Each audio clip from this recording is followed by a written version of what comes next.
Yes, this is my first actual pitch. I've closed $4,000 from family and friends. I also have 25K in escrow from a close family friend. She's a retail lady. She has 4 locations in Philadelphia.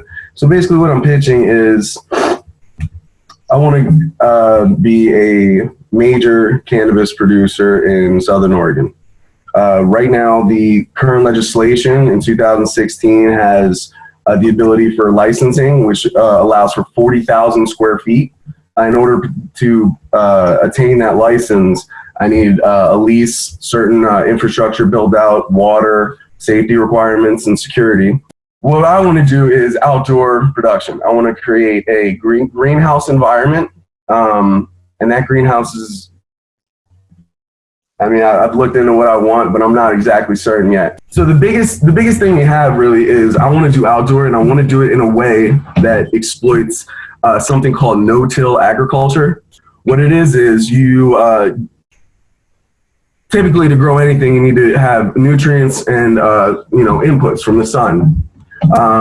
No-till sort of breaks the need to buy chemicals, nutrients for your plants. So what you do is you create soil by media, and then you inject it with literal worms, protozoa, and bacteria, as well as a number of different minerals, bone meal, things of that nature, alfalfa, clove seeds.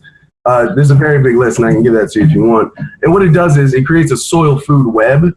So the container we have, the 400-gallon grow bag that we have, that's going to be the basic microcosm for what our product that we're going to produce. It's actually got living, breathing soil inside of it, and microorganisms that are dying, breaking down, breeding, and feeding the plant itself.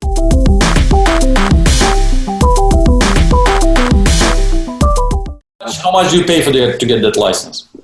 The current price is $4,550. $4,550 to get a Tier 2 recreational producer's permit in Oregon. And you got this license? $100. You have this license? No, I do not. I need a land and infrastructure before they. How exactly you were doing that before if you didn't have the license? Right, we were doing OMMP, which was not recreational at all. Why can't you continue to do the same? Right, I am continuing to do the same, and I have an OMMP property with plants on it right now in Grants Pass. That's still hoping that should give us revenue by the end of the year. The problem is OMMP limits you to 48 plants. My need, in order to take the next step in growth from what I believe I'm capable of, is to get a recreational license, even if that's only a Tier 1 recreational license to begin with. I believe that there's a very hard limit on the amount of money that you can make through medical, and the amount of money that you can make through recreational is substantially higher. So let me understand. So you've made something so far, and you didn't need the license, but the amount of product you created so far is too small for you to be rich. And yes. Higher. Now you want to go higher. In order to go higher, you need to, first of all, you need to buy a license, which will allow you to go for 40 square meters, and which will allow you to grow more plants on that territory, right? Yes, sir. And you basically need my help in order to buy this license, and in order to buy all the supplies, and to buy electricity, buy water, in order to go bigger. Yes, sir. Okay, and how are you going to sell that? What's the plan? Right, so our go-to-market strategy is really easy, man. Dispensaries from the local area, there's 423 Oregon dispensaries. 426 Oregon dispensaries. They're all registered. So it's really a matter of just calling and taking your product in there. The most important thing is the testing. So there's companies that'll test your final product and give you an exact chemical readout, akin to this, if you can see it. Mm-hmm. Sorry, it's not very high definition, but it's a lab result from some of our product, and it'll basically give you down the exact amount of chemicals, CBA, CBD, THC, things of that nature that are in your weed. Why can't you just take a loan from the bank? Why do you need really an investor? Why can't you're so sure about that, so you know how it works. Just take a few thousand. Take like $20,000 from the bank, invest it in the first 6 months, and you're gonna be rich without me. Why do you need investors?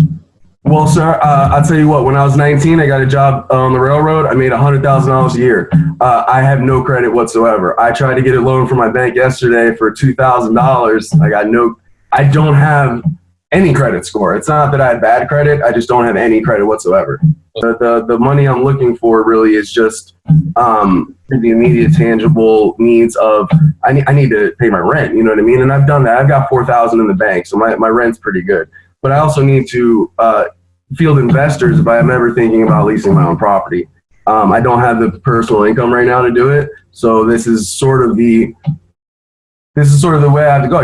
Either I find personal financing and release the brand as I've done, or try to find private financing. And I'm totally willing to do that because I don't need a lot of money to get to where I need to be. Because in November, when we harvest what I have now, that'll be, that will be our business. That'll literally be a piece of an equity that you could sell. That'll be a real company at that point. Let's say I give you some money right now, which will help you to start growing and make it bigger. So what's going to be the value of this business in a year or in 2 years? What's the optimistic estimate?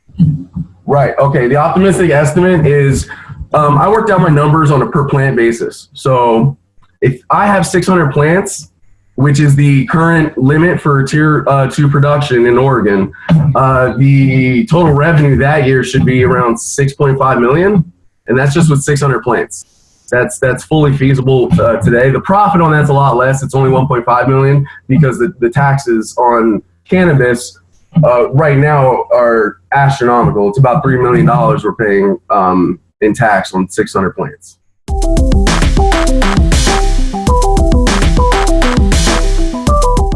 For me, it looks like a traditional business instead of a startup.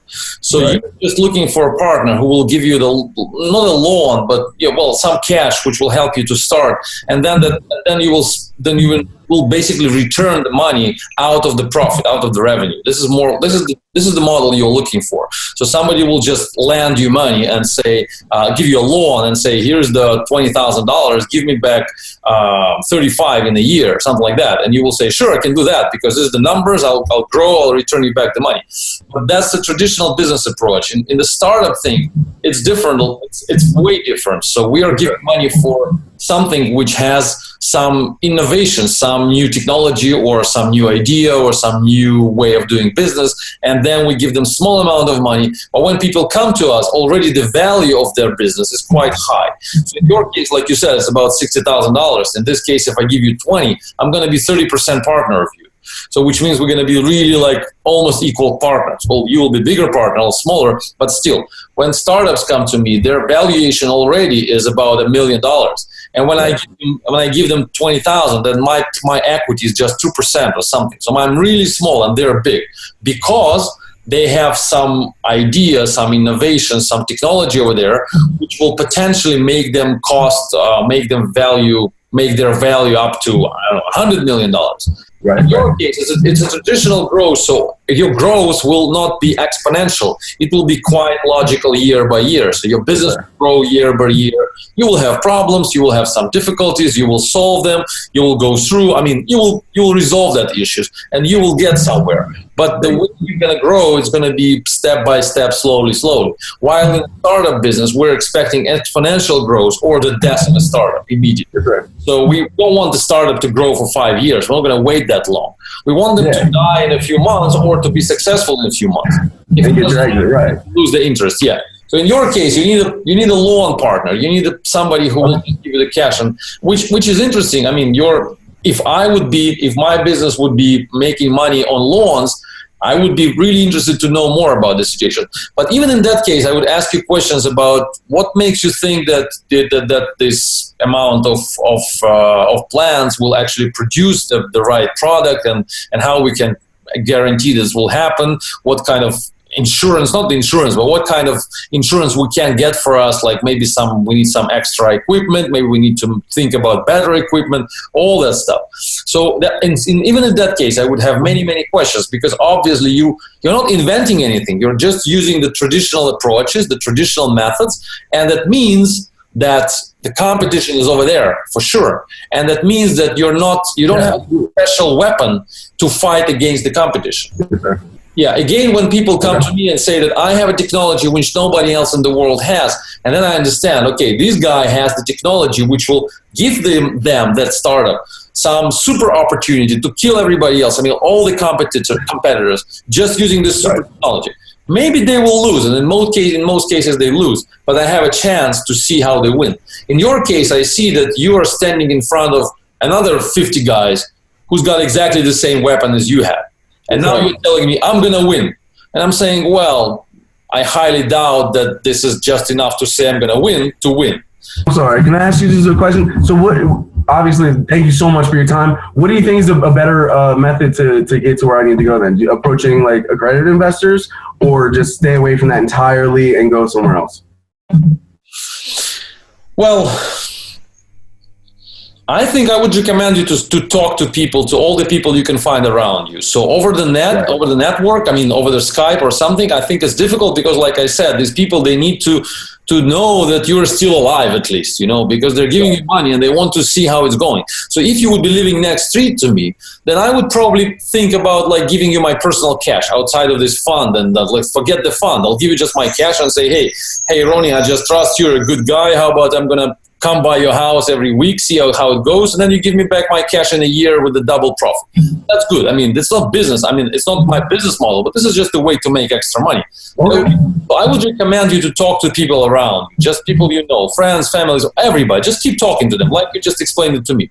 But make the offer simple. So don't give them all the details. Don't tell them like too much about the technology and how you grow it, but just give them the business offer. So, hey, guy, you give me 10 grand, and I'm going to give you back 15 grand in a year, if it works. If it doesn't work, if I go bankrupt, then you're going to get nothing. But in most, I think that it's going to grow because this is my business of my life.